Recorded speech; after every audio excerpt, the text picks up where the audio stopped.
Okay, it's Peter here from AJS, and it gives me great pleasure to introduce to you this morning Dan Cox. Dan's from sunny Bendigo this morning, and we're going to be going through bezel setting Cabochon stones. So welcome, Dan. Welcome, thank you very much. Now, would you like to, first of all, just start us off by just defining what bezel setting is and what Cabochon stones are? Sure thing. Okay, so good morning, everybody. Bezel setting is using what's called a bezel strip, so a fine piece of metal to wrap around a cabochon stone. So a cabochon stone is a stone that has a flat bottom and a curve to it. They come in various shapes and sizes.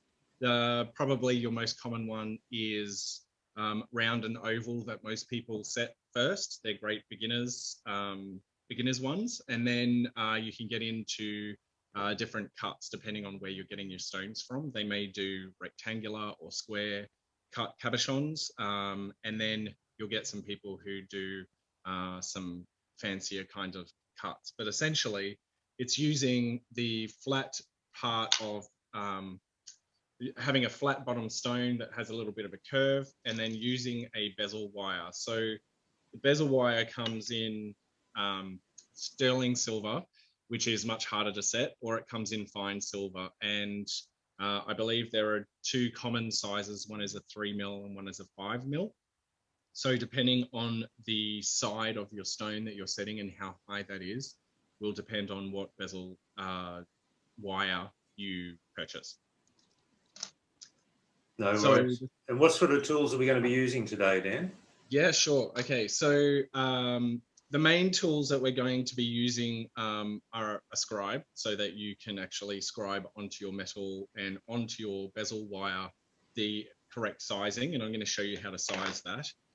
The main tool that you're going to use is a pusher. So this is a square end pusher. You can easily purchase these through AJS. They come with a nice handle because they have to sit in the butt of your hand. And we're going to use that to fold over the metal. When you're using fine silver, you'll find that it's really easy for you to be able to do this just by hand. If you have any hand problems though, you can use the assistance of a hammer very, very lightly to help push the metal over the top. But I would say that you'll just be able to do it with hand, really, and the bezel. We're clearly going to use a stone of some description, and I have this one, which is more of a teardrop shape. Then we're going to be doing a lot of soldering, essentially. So you're going to be, I've got an orca torch. Orca torches are really good because they come with the various size heads here as well. So you can change, depending on the size of the flame that you need and the piece that you're working on, you can change the head there. So they're awesome. And essentially, the tools are mainly the bezel setting, any kind of soldering equipment that you need. So your solder brick and your pick, some tweezers and flux, and a pickle pot, which mine's out of shot, so you can't see that, but it's a very tiny little pickle pot. And they're going to be the main tools that we're going to use. I'm going to show you how to do the actual bezel setting, but I'm not going to make it into a piece. So I'm just going to run you through that whole process. I'm using sterling silver sheet for my bezel setting. Sterling silver, if you're going to make it into a wearable object, is probably the way to go, not using copper. You might find a few troubles with trying to get copper and silver to join as a beginner. So you probably want to go with sterling silver. The size of the sterling silver that I'm using is 0.08, so 0.8, sorry. So it's going to be thick enough that it's not going to warp with the size of the stone that I'm working with, and it will maintain its flatness, because it's very important having flat sheet for this. Beautiful. Okay, where do we start, Dan? All right. Okay, so the important thing here is to make sure that when you're working with your bezel wire, that it's nice and square. So essentially, if you've ever made a ring before, you're making a ring that is going to go around the gemstone that you're working with. So with ring making and bezel setting, you need to make sure that the ends of your bezel wire that you're going to be joining are nice and flat and square. If they're not square, then you're going to end up with a gap, or you might end up with a hole in your bezel. And if that happens, then you're going to have a weak bezel, and it's not a very good bezel setting. So what I do is I just get a ruler, and I get the square end of a ruler, and I lay that across my bezel wire so that the short end is running down the length of the bezel wire. And that will give me a nice square end to work with. And then with my scribe, I'm going to come in and I'm going to scribe a line. And I'm trying to get as close as possible to the end of my wire. So at the moment, I've got a bit of an angle, and that might be quite difficult to see in this scenario, but I've got a bit of an angle. So I need to take that down. Now, this is super fine wire. It's going to bend on you quite easily. So you need to be really careful when you're filing this, because you don't want to bend the wire too much. Every kind of bend that you put into the wire is going to be something that you're going to need to fix later. Not to mention that it will actually change the sizing when it comes to wrapping it around the stone. So I want to be super careful with this. Try and get as close to that edge as possible. And I would use emery paper. So this is a 400 grit emery paper that I'm using to sand down this end. If you are super gentle, you can also use a file, but I would probably use a file like a flat needle file, where you can support your material and file down to your line. So this is just like doing a ring. You want to make sure that you're going to be accurate, and then it's going to be a much more pleasurable experience for you. If you're not accurate in the beginning, then it will lead to heartache for you later down the track, and you'll be wondering why it's not working for you. So do it right the first time is probably the motto that I'm trying to get across here. So I'm coming right down onto that line, and I'm trying to be as accurate as possible. I do it where I can support my material on the bench peg, and I've got my finger as close to that edge as possible, because, as I said, this is quite soft material, so it's going to wobble quite a bit. You don't want to have it wobble too much, as I was saying, but you want to be able to get down so I can see that scribe line that I've created. And I'm coming down with the file to get rid of a bulk amount of material. And then just as I get onto the line, I am going to swap to my sandpaper, and a much more gentle approach here. If you're heavy-handed, you're going to bend this wire quite easily. So you don't want to be too heavy-handed. You want to be nice and gentle. And it's all about trying to stay as flat to that end as possible. And just as that line disappears,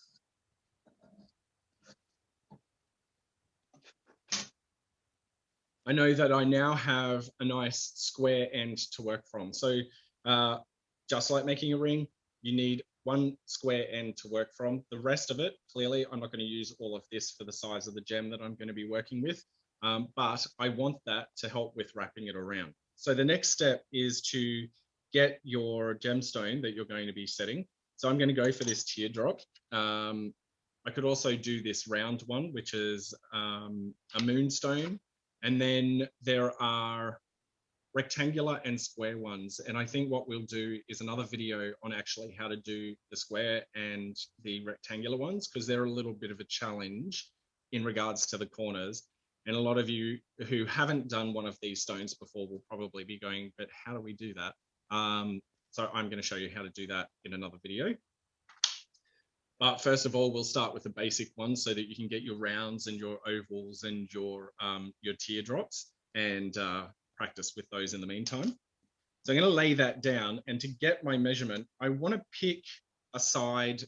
You can pick a side or a top, but I'm going to say that a side is going to be much easier for you to create the join on. So for your measurement, this is quite difficult to show on camera because it's even difficult to show in person, because you need to use your fingers and wrap your fingers around. What you're trying to do is get your bezel wire to fit as tight as possible to your gemstone. If it's loose and you do the setting with a loose bezel, what will happen over time, as much as you like hammer that bezel over or you push that bezel over, what will happen over time is it will loosen up, and then you'll have a rattly, loose bezel. That's not a good thing. You may think that that'll do, but over time that'll rattle. If you're doing it for somebody else, they'll hear the rattle and you'll constantly be getting that back. The only way to fix that is to remove the length. But I'm going to show you how to do that anyway. So if this ends up being slightly larger, we can cut it and we can make it smaller.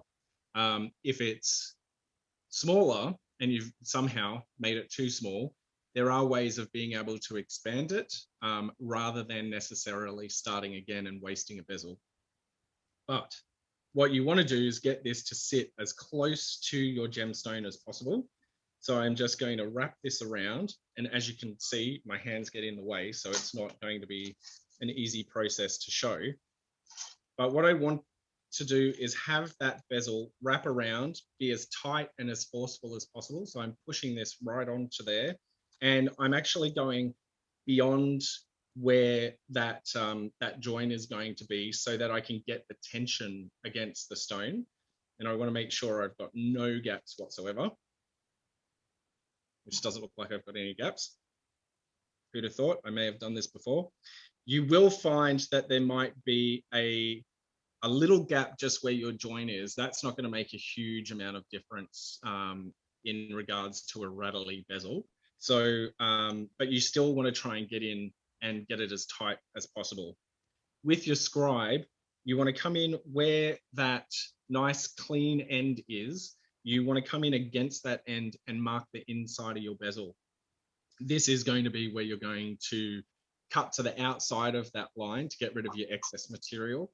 And then you're going to file down to that line. And this should be an exact measurement of what your bezel is. So I'm just going to make a little nick a couple of times so I've got a really clear line to work from.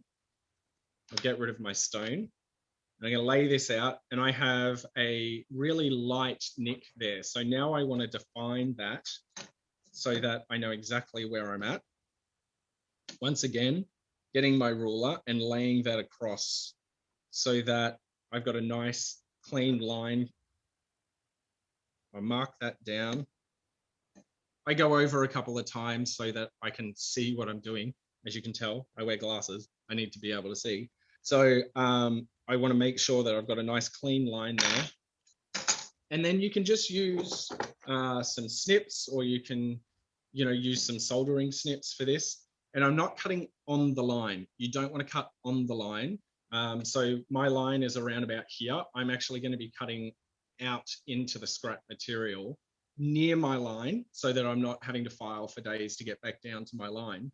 But I don't want to cut on that line. If I cut on that line and then I file, I'm making my bezel too small, and you don't want to do that. So slice on the outside, not on the inside. Right, so now I can get rid of that. I don't need that anymore.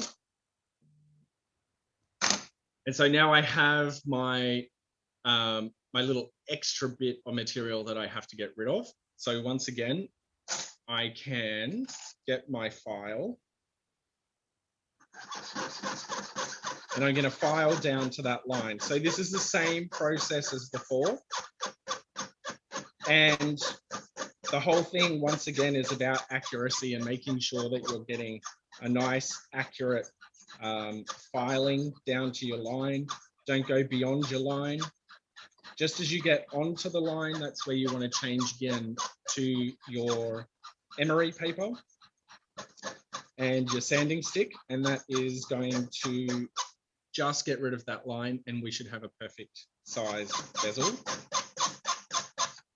This is always the noisiest part of what you're doing. So as I said before, I'm not going to be making an actual piece out of this. I am going to show you the whole process, but I'm not going to go through the process of making a bail or putting it onto a ring or doing any of that. It's really just about the stone setting itself. I will explain to you when you set the stone in regards to those points, so that if you are doing a ring, you set the stone at the right time, and if you are doing a pendant, that you set the stone at the right time. Stones and flame tend not to work, so we want to. It's one of the last things that you do, almost. All right. So I'm down to that line. So now I'm going to go on to my emery paper. So you can see that my action is, I do straight up and down, as opposed to when I'm doing a ring, I tend to work this way, and I'll drop my chair and I tilt up the material so I can see that line. But because this is so fine and I want to support it as much as possible, I do a little bit of a different action, trying to keep this hand as straight up and down as possible, keeping an eye on that line all the time. So I get a nice crisp edge again.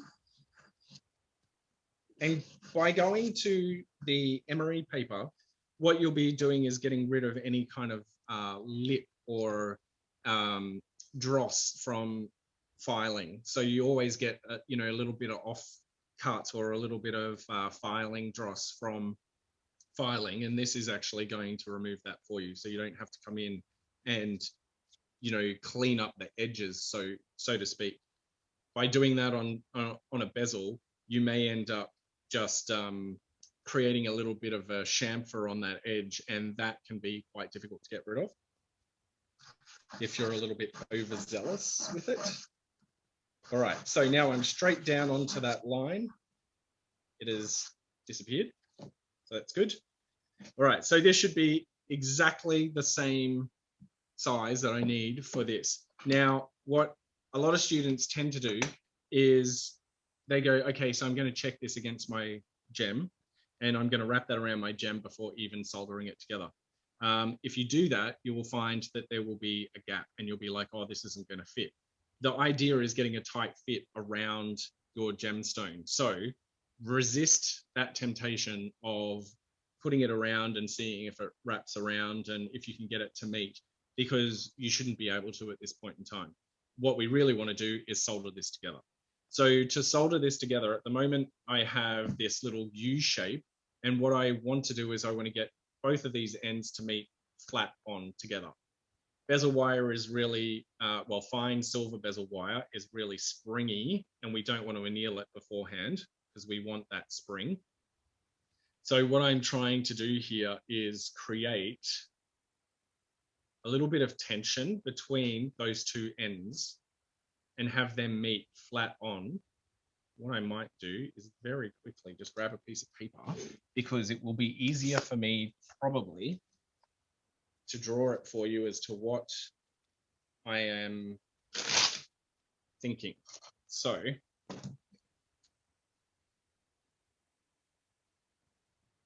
this is the same with a ring. So you can probably see what I'm going on about now. So these two ends, even in regards to a ring, you're going for more of a D shape. So think of it exactly the same. You're going for more of a D shape. You want this side and this side to kind of meet under tension so that we can just solder that little section there, and we've got a nice closed ring. All right.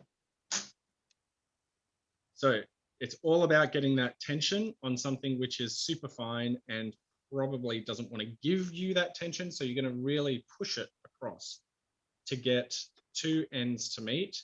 And this can take a little bit of a practice and a lot of patience. And if you don't quite get there in the beginning and you need to walk away from it, I suggest walking away from it and coming back to it, because it can take just ever so slight little manipulation to get it there. And if you're impatient about it, it won't work. Also, if you've had too much coffee in the morning, it won't work. Because trust me, I've been there and I've done that.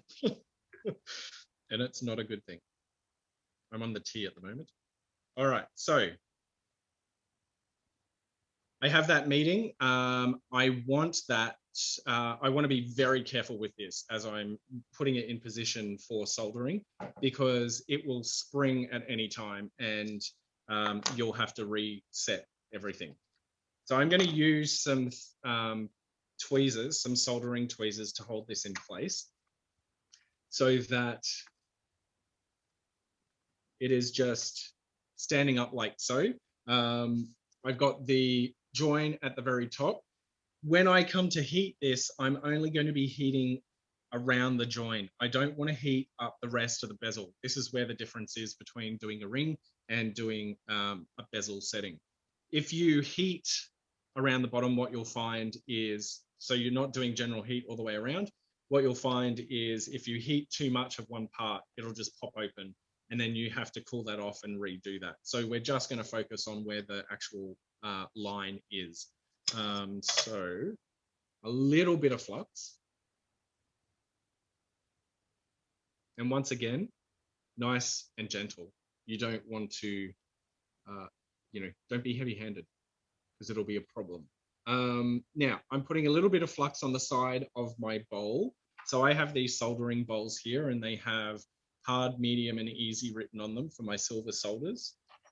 And I will just find my hard solder.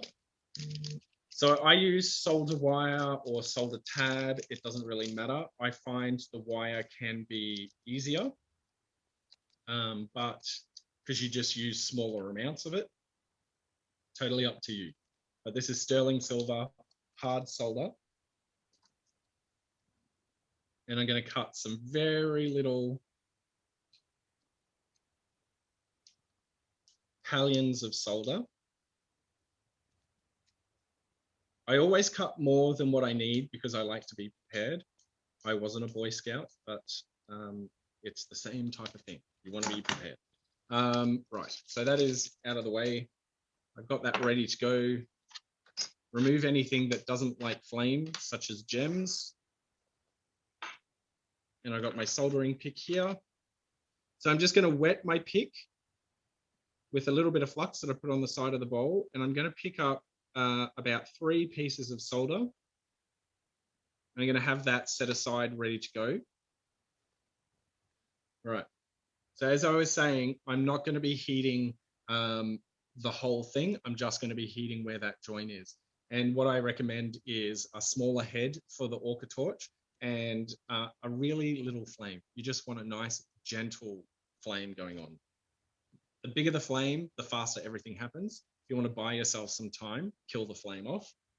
All right, so lighting my torch, making sure that my flame is directly under the torch, so that when I light that, I've got direct and instant flame. I'm going to turn off my light because then I can see clearly what is going on. And my torch is going to be a little bit further back, and I'm gently going to add some heat into that join, just so that my flux doesn't spread out everywhere. I get that little fluffiness going on. So it'll turn white and fluffy, and then it'll turn through to black. And then you want it to go to clear before you start putting in your solder. So your solder, you want across the join as much as possible. So if you're putting it, you've got to lay it out like stitches. So you've got a line and then you're coming across that. I've also got it the furthest point away from me because solder is attracted to the heat. So it's going to run towards the heat rather than putting it at the front and trying to push it away from myself. Put it at the furthest point and you'll find that it'll run towards you. And what you will find is the ambient heat around the bezel is enough. You don't, as I said, you don't need to heat everything up. My flame is also at the end of the blue flame. So that end of the blue flame is the hottest point. Make any adjustments that you need to make so that they're laying the right way. And then you wait for that flash. Excellent. All right. So it'll happen rather quickly because it's fine bezel. So it doesn't take very much. Quench that. And then it goes into the acid bath. And it needs to sit in the acid bath until that flux has been cleared out and eaten away.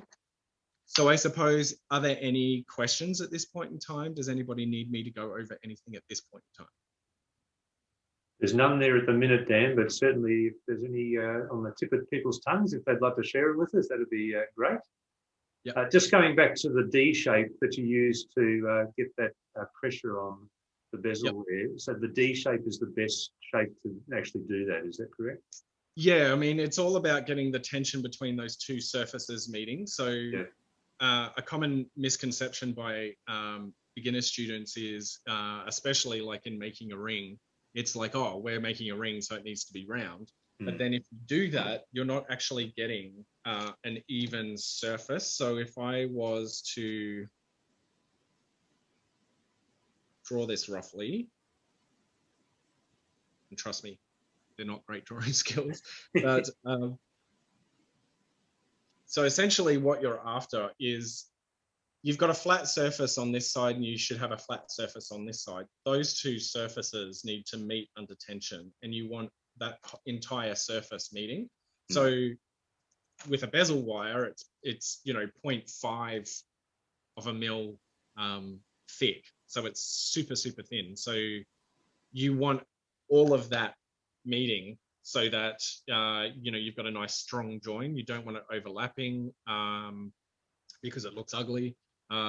You really want to try and get those two ends meeting, and to get that tension rather than going for a ring shape, because if you went for a round shape, what you end up finding is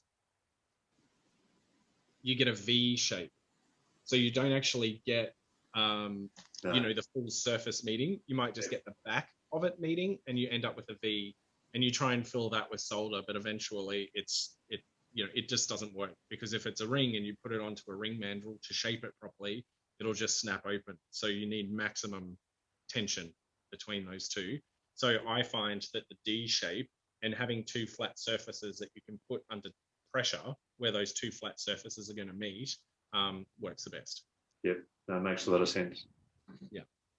So, okay, I do have a couple of comments. One from Kylie who says, "Hi Dan, great demo."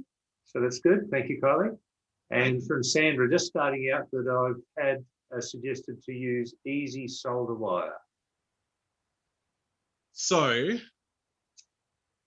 let's go through the grades of solder. So you've got a hard solder, a medium solder, and an easy solder. Your hard solder melts at the highest temperature, and then your easy solder melts at the middle, at the lowest temperature, and your medium solder melts in between all of that. So you're looking at, and the hard, the medium, and the easy doesn't mean that hard is harder and medium is in between and easy is easier in regards to strength.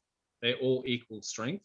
What it does mean is hard melts at a higher temperature and easy melts at a lower temperature. So if you were to start with easy solder, you're kind of starting at the bottom of the temperature that you can put into a piece. The reason why you start with hard solder, and you start with hard solder for ring making, every initial solder that you make, when you're going to be making subsequent solders, needs to be hard solder, because it melts at like 820 degrees. So if I want to add more to this, which I'm going to, so I've made my bezel with hard solder because it's going to take a higher temperature for me to reach to open up that solder again. I'm going to drop down to medium solder to add that solder to the sheet. So add that bezel to the sheet with medium solder.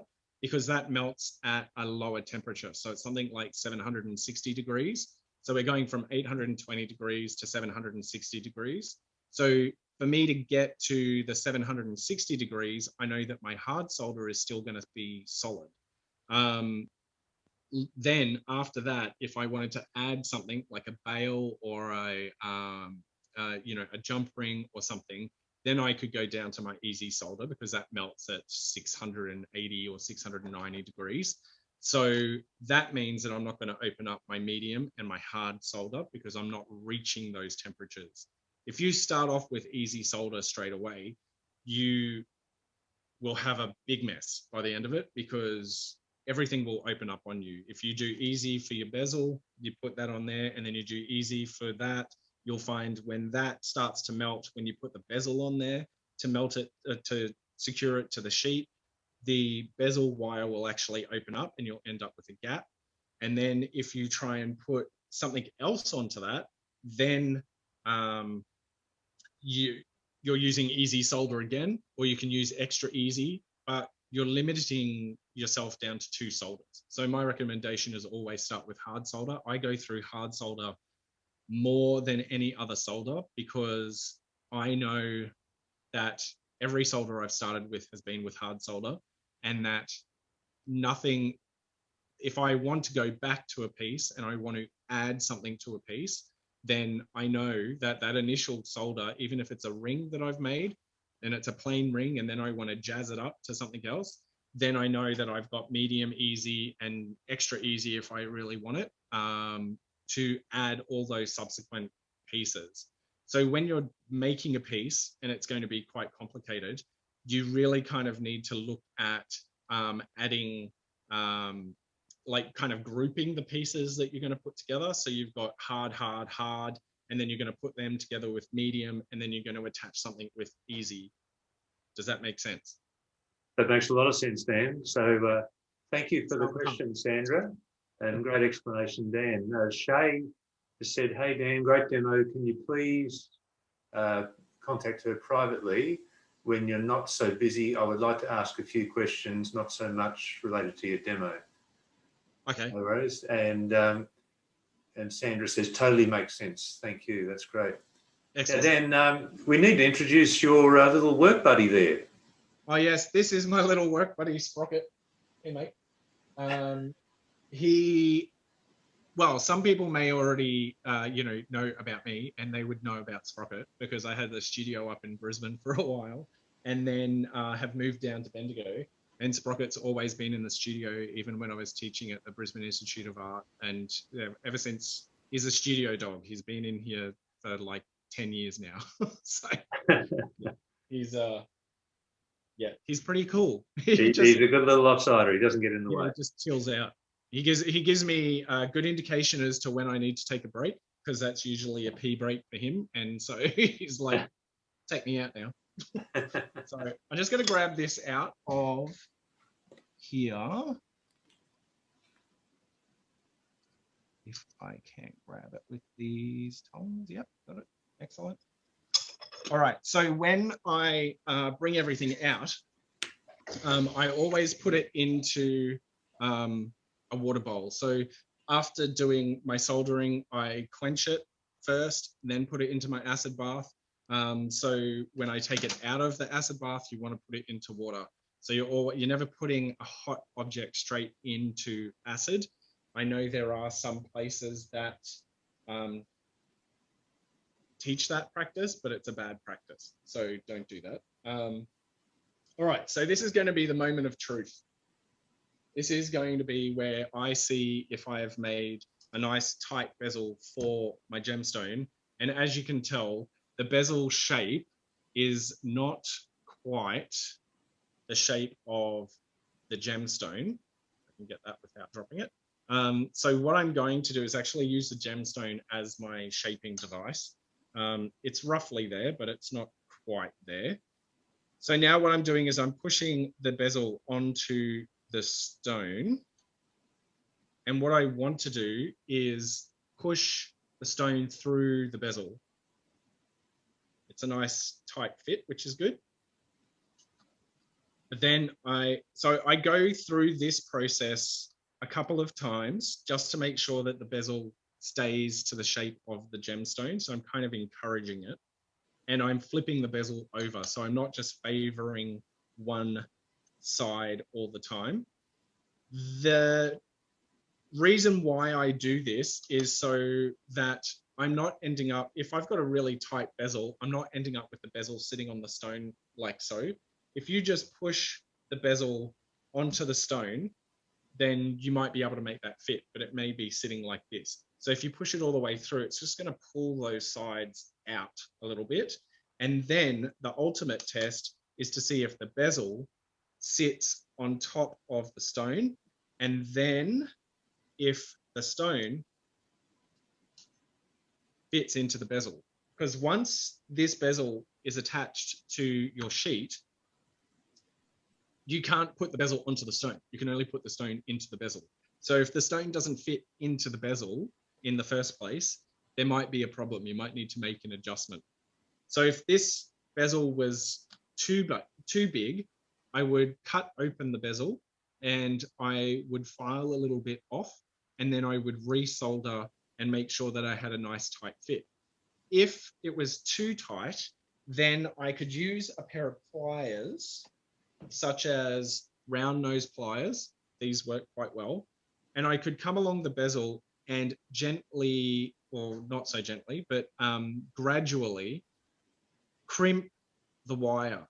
That does a little bit of a stretch. So I can crimp it, turn it over, and crimp it from the other side, and make sure that I've got a constant check of the gemstone and of the bezel to make sure that it fits. Once I've got that, if you are doing that and you're doing it from just one side, you want to do it from the other side. So you do a little bit here and a little bit here, depending on where you're adjusting it. Because if I wanted to stretch the height of the bezel, then I'd be coming in from the sides.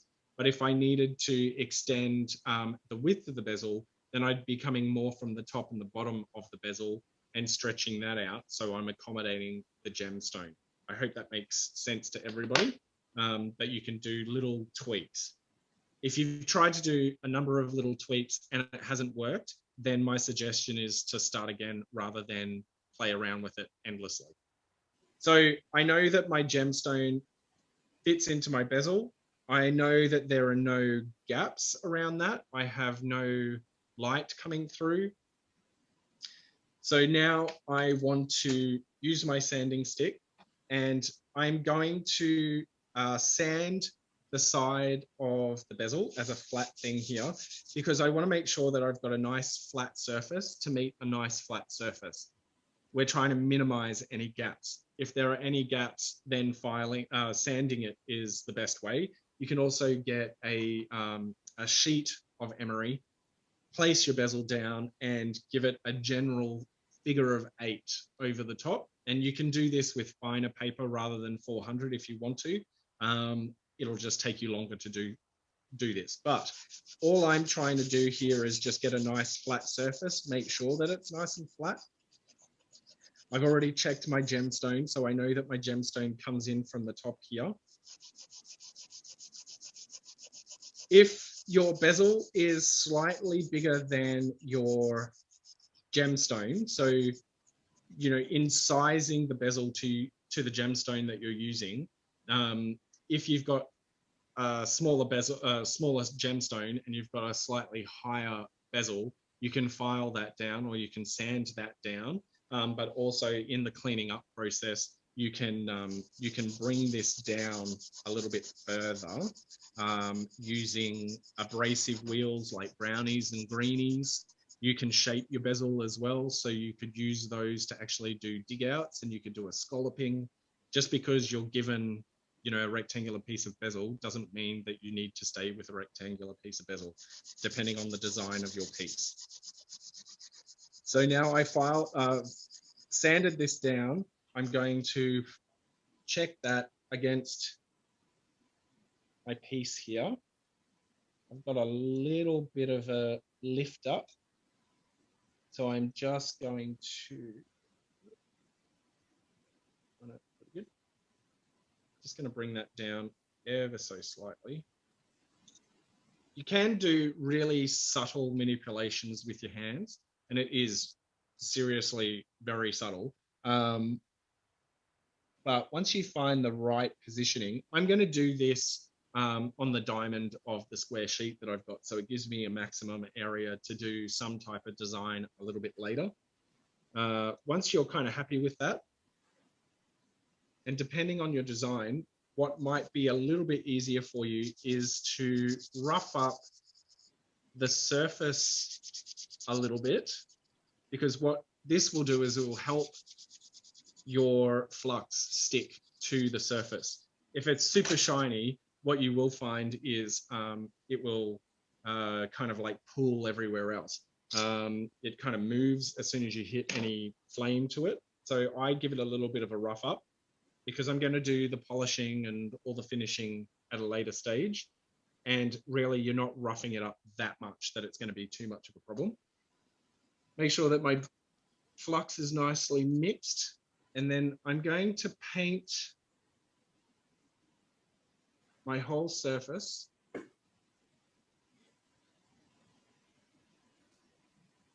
And then just place my bezel on top. I'm not going to flux the bezel, because what will happen when I heat this up, the flux is going to move up onto the bezel anyway. Now, I do a different process probably to most. I never place my solder in place before I heat, because I find that it just moves everywhere. So I go through a process of actually placing my solder as I go along. Not that I'm melting it, I'm just going to go through a process of placing it. So I heat this up until everything bubbles and fizzes and relaxes. And then I remove my flame. I'll be bringing in my solder and adding a little bit of flame to the material rather than the pick. The pick will pick up the ambient heat, release the solder into place, and then move on. I'm on a lazy Susan here so that I can move everything around. And this is a really good kind of thing to have. I think I bought it at IKEA for like $15. And I've cut it into a square shape so that I can move everything around and get in the right position. Speaking of position, I'm going to just elevate myself slightly. And I hope I'm still in shot for you. So now I'm going to medium wire.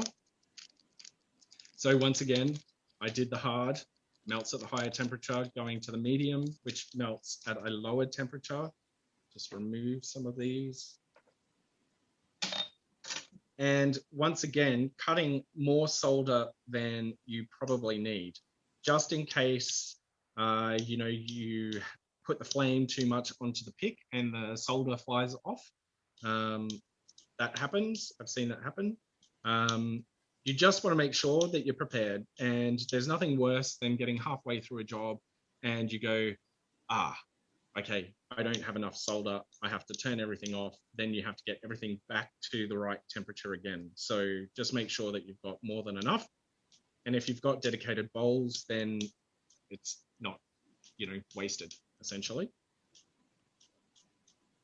Okay. So I've got heaps there. I should only really need about 8 pieces of solder. I'm going to do, this also depends on the size of the bezel that you're doing. You can put extra, but you don't want to put too much. You don't really want to see, a big solder well on the side of your bezel. It oxidizes at a different rate and it's not super pretty. So I'm going to probably put about 8 to 10 pieces at the very most. And I do 4 or 5 on the inside of my bezel and 4 or 5 on the outside of my bezel. The reason why I do that is when you run the heat to actually melt it all, the inside drags along to the bezel and the outside drags in. So you've got one coming out, one coming in, and you should get a really nice run all the way around. You're encouraging the solder to kind of, you're telling it where to go. That's one thing that you need to do with solder, is tell it where to go. If you don't tell it where to go and you don't direct it, then it's going to do its own thing. And I'm sure we've all experienced that. Soldering is one of the trickiest things with making jewelry. All right, so lighting again. And generalized heat. You can see that I don't have my flame right up against my material. I want to keep a little bit of distance. I don't want to overheat the bezel. If you're working with a much bigger piece, my suggestion would be elevate it using some binding wire, or you can even use tweezers where you just bring up the height so the flame can get underneath. But this isn't a very large piece.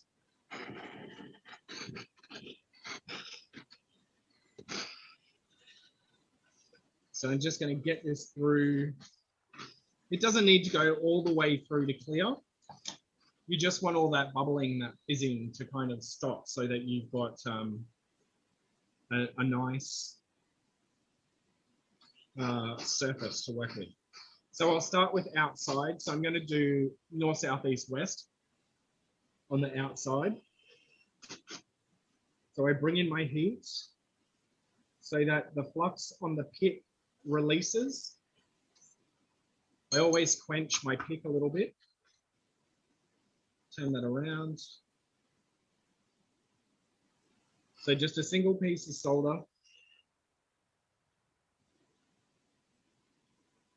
Push it right up against that join between the bezel and the sheet. Doesn't matter which direction you go.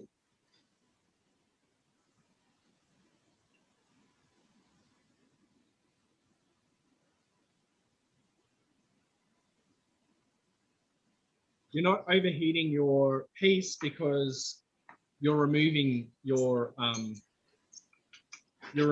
flame. You're only adding heat when you need it rather than keeping it going. And you can tell I don't have a really strong flame going because I just want to buy myself the time. I just want to add enough heat that I can do the placement. I don't want to add too much water to anything. All right. So now I'm going to go on the inside. So what I'm going to do with the inside is I'm going to go at northeast, southeast, northwest, southwest. So I'm going in between where I've been on the outside. So between those two pieces of solder. So that I'm kind of filling the gap, but I'm doing that. I don't want to let go, so I'm just going to pick them up. Yep.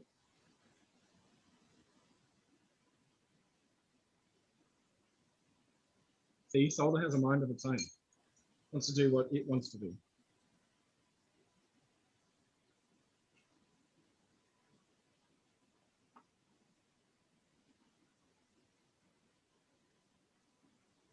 All right.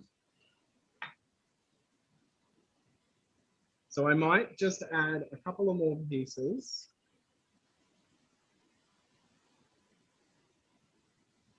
So the inside here, I'm pushing them hard up against the inside, but don't be too forceful. That's where your bezel is going to start moving around. I'm just going to kick that up.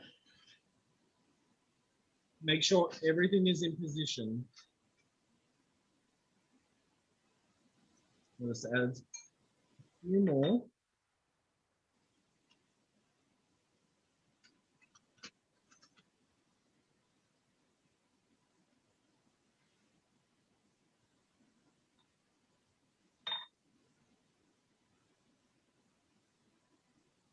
So not adding too much, but you know, you'll get a gauge for what is going to be enough. Okay, so everything's in position. I've got north, south, east, west on the outside, and then I've got the opposite on the inside. For this, if you want to, you can kind of come in, you can get under and lift up so that you're playing from underneath. The whole idea here is that you want to get the base sheet hotter than the top bezel. The reason why is solder is attracted to heat, so you want the solder to run down. when you start doing bezel setting, if you find that your bezel, the solder is running up onto your bezel, it means that your bezel is hotter than your sheet. So that will end up with gaps. Clearly your angle can't be too much that your bezel just slides off the sheet. That may be a combination of too much flux. Okay, so everything is going nice and clear at the moment, and I'm getting quite warm with the sheets. A little bit of elevation, not too much.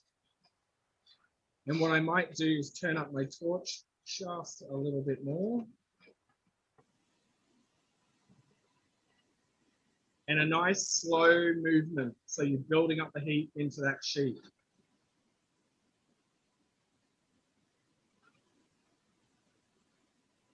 And what I'm starting to see is the running of that solder. And what you can do at this point in time is come up inside and around. Once you've seen that run and you can see that nice silvery line all the way around, that's it. You don't want to, add any more heat to it. You're trying to, you just want to melt it. You don't want to overdo it. If you overheat solder, what happens is it bubbles, it causes porosity, it causes weakness, and you'll end up with little air pockets. So into the quench bowl, that cooled down a little bit. It's nice and cold now. And then into the pickle. So what I'll do is I'll very quickly draw for you. You can tell Sprocket is totally enthused with the whole process. He's had it. He's like, whatever, I've heard this before. So on the outside, this is my bezel.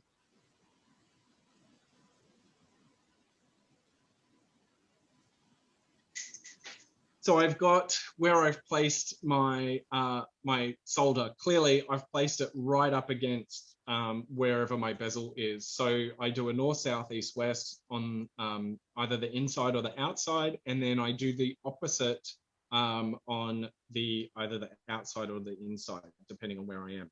Generally, you'll find that 8 pieces of solder will be enough, depending on the size that you're working with. But if it's a bigger gemstone that you're working with in a bigger bezel setting, there's a couple of things that you need to do. One, you probably need to go for thicker base material. So if you go for a really big gemstone and you're figuring that bezel setting is probably the way to go, what you will find is that your base metal can warp. And if you go for like 0.5, but you're going for a much larger gemstone, it will warp and you won't get a nice flat join. So you need to go for thicker material. As I was saying, I'm using 0.8. So 0.8 is pretty good. If you're going for something much larger, then you might want to go up to 0.9, 1 mil as a base sheet for whatever you're soldering to. And then clearly you need to add more solder because otherwise it's not going to work. All right. So Dan, just while we've got a little break there, I've got a couple of questions for you. Yep. So just going back to when you were filing the bezel, yep. Belinda says, I was taught to file with the stone in the bezel to make sure the bezel stays in shape. Do you recommend this? Or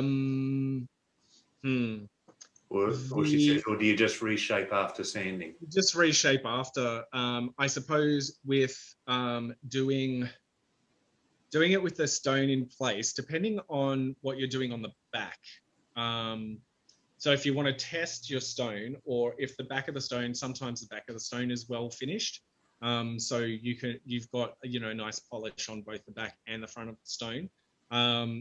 The idea would be then to create an image or create something on the back of your bezel. So you don't want to scratch your stone at all. So I would avoid doing that with your stone in place, and then just do the reshaping afterwards, and that would be much easier. No worries. Thank you, Dan. And also from Betty, which I'm sure a lot of other people will be interested in, she's asked about courses. She says, I'm a beginner teaching myself using stones that we fossick ourselves, but would like to expand my skills. Do you hold hands-on courses? Love your style and your explanations.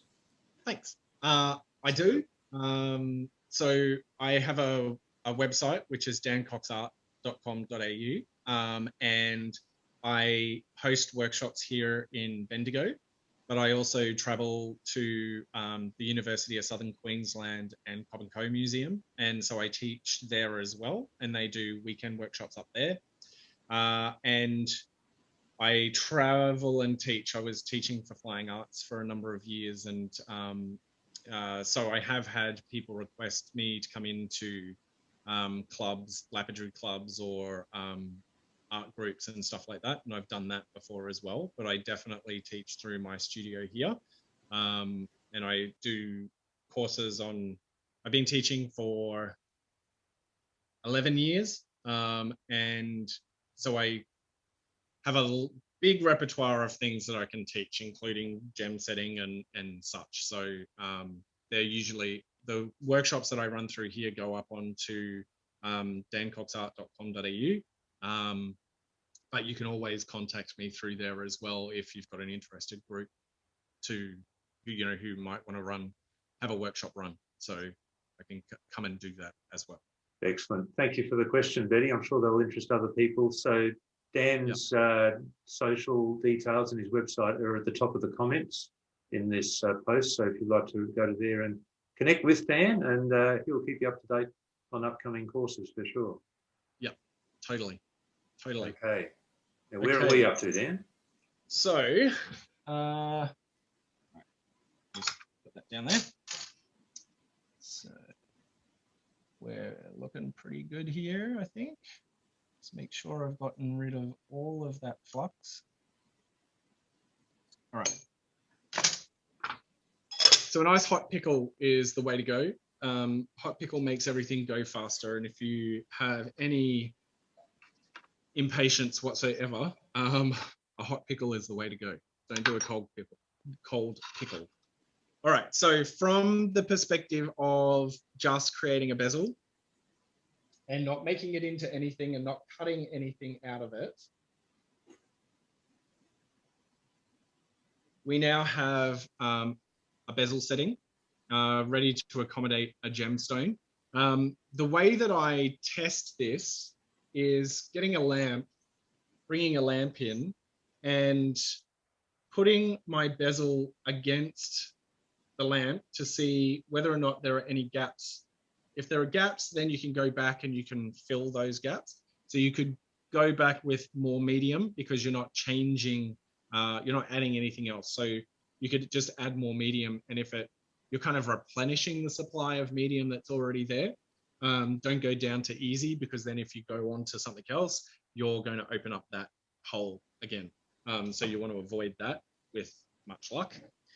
Before I go ahead and put the gemstone in, there's a couple of ways that you can test the gemstone. So if you want a solid back here, you can use either dental floss, or dental floss usually works the best, where you can lay dental floss down before you put your gemstone in. Resist the temptation to put your gemstone in if you're going to be doing subsequent pieces or subsequent actions to this. As I was saying earlier, gemstones and fire do not mix unless you're working with diamonds, and you wouldn't be bezel setting a diamond.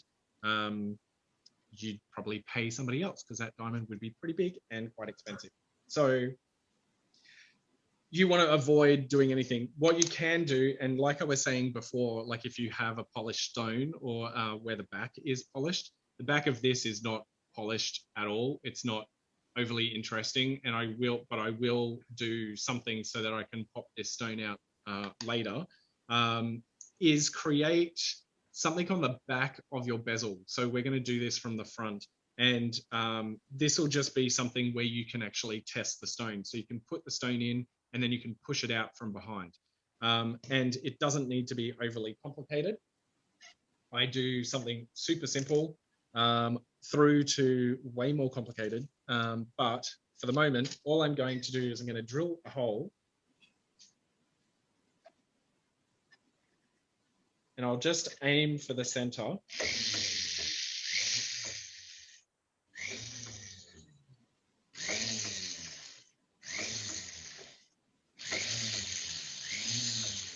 think I have a dull drill bit, but that's all right. So all I've done is a little hole in the center that you can see there. So now what you could do is you could draw a design that you would see from the back. Yes, it's the back, but the back is just as important as the front, because when you show somebody a piece that you've just made, they don't just look at it from the front, they're going to look at it from behind as well. It's a three-dimensional object. So make the back just as pretty as the front. So I could go through, draw something, saw it out, but for time purposes, I'm just going to leave a hole there so that then I can get my gemstone, pop that in. It's a really nice tight fit. So it's not coming out. I can tap that and it's not falling out. The gemstone needs to be held by the bezel. There's not going to be any rattle in that. So at this point, for you, if you're making a piece, you would do everything else that you need to do. You would push this back out, and I might use my pick for that. You'd push this back out and you would leave that. You now know that it fits in there, so you don't need to keep on putting it in and out. What you want to do is you want to cut out your design that's going all the way around the outside.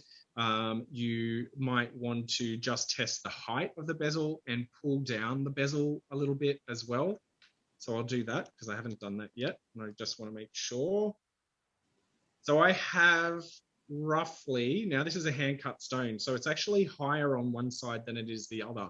So I'd probably need to bring that down, and I could do that now by removing the stone, getting that out of the way, and using a brownie. So this is called a barrel. And with your brownies, so you've got brownies and greenies. Greenies are your finishing, brownies are the kind of like do all the grunt work. So what I can do is come around onto the actual bezel, and I'm going to grind that down a little bit.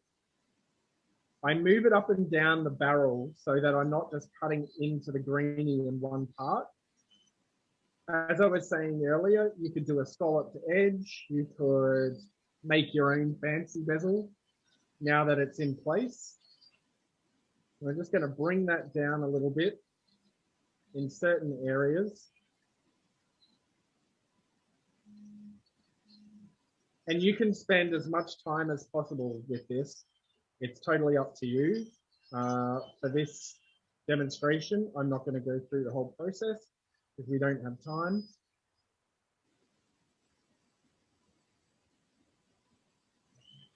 Just to let you know, Dan, our time is running to an end. So just, but no rush, no rush. No rush. Okay, so pop the gemstone in there. All right. So just imagine, hey, presto, you've done all of this stuff. You know, it's pretty much done, ready to go. You've done your polishing and everything else. So now you're going to use your square pusher. Now, in pushing a stone in place, you want to start, once again, north, south, east, west. So I'm going to come in, I'm going to push in the bezel. I don't push the bezel all the way in. I'm just securing the stone by folding over that edge a little bit so that you end up with a north, south, east, west. I hope you can see that. Yep, we can see that. I'm going to go next to, so you're always going opposite to where you have pushed before. So I'm going to come in and I'm going to push a little bit more next to where I pushed before.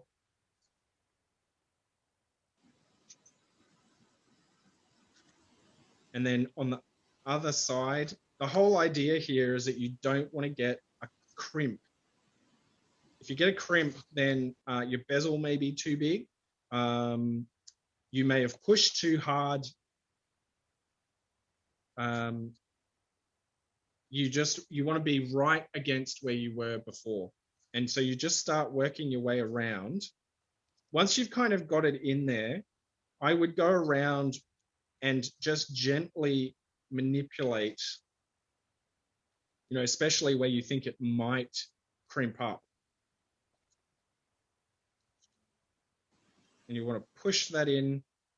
And so once you've kind of got a half fold going, I change my positioning with my hand. And this is super soft bezel wire. So, it's pretty easy to kind of push around and tell it what you want it to do. And so now I'm going in and I'm being way more forceful.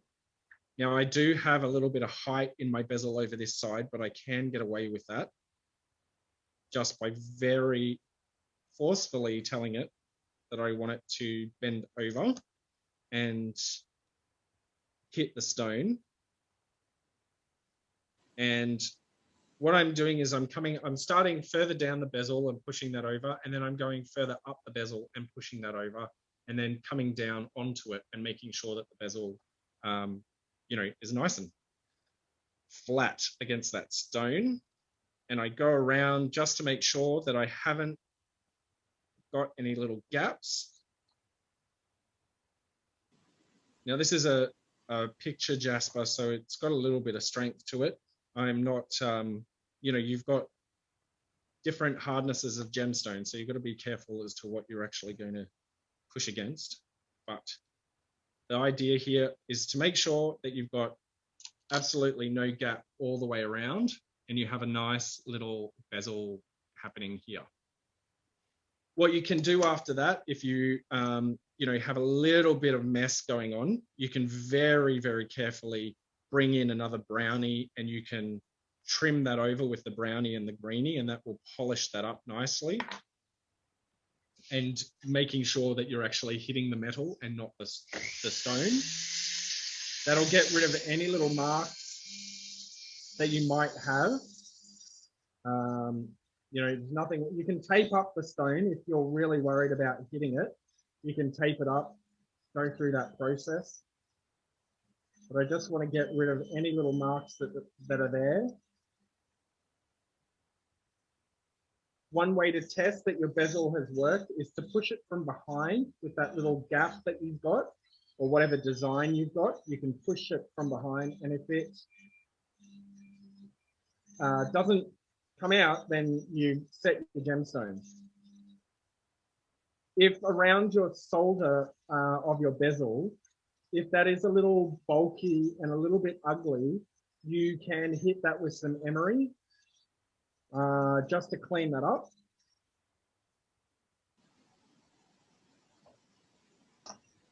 And then you can also use what is a burnisher, what's called a burnisher. So it's a tool like, sorry, this one's a printmaker's one, but you can use the burnisher to come in onto the very edge, and with a little bit of pressure, what this will do is move the metal around, smooth it out for you, but it will give it a really nice high shine. And what you want to do is make sure that you're not hitting the rest of the material. So your base sheet, you don't want to hit that because you'll scratch it up. And be a little bit forceful. I'm right on that edge of the bezel, but it's bringing it up to a really nice high shine. You could then, after this, you could polish the whole thing if you wanted to. Depends on the finish that you're after. I always encourage a little bit of a contrast of finish rather than just highly polished, because a lot of commercial jewelry is highly polished, and I'm not a commercial jeweler. And so now I have a really shiny, lovely bezel setting. Looks great, man. Gonna come out. Ta-da! Did we make it? You did make it. Thank God for that. I'll invite anyone if they've got any questions. That would be lovely to answer those before we wind up. Yep. Yeah.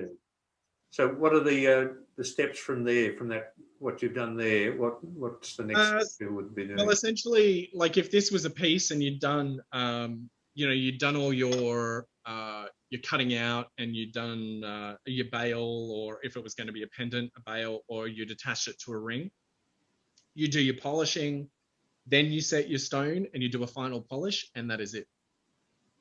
So ultimately, your setting of the gemstone is pretty much the last thing that you do, almost. So we've got a comment from Cheryl. Such a great tutorial. Thanks so much. What a great communicator Dan is, and helpful with solder types. Excellent. Thank you for that, Cheryl. And Amanda says, great seeing how different people do things and loving all the tips and looking at different tools too.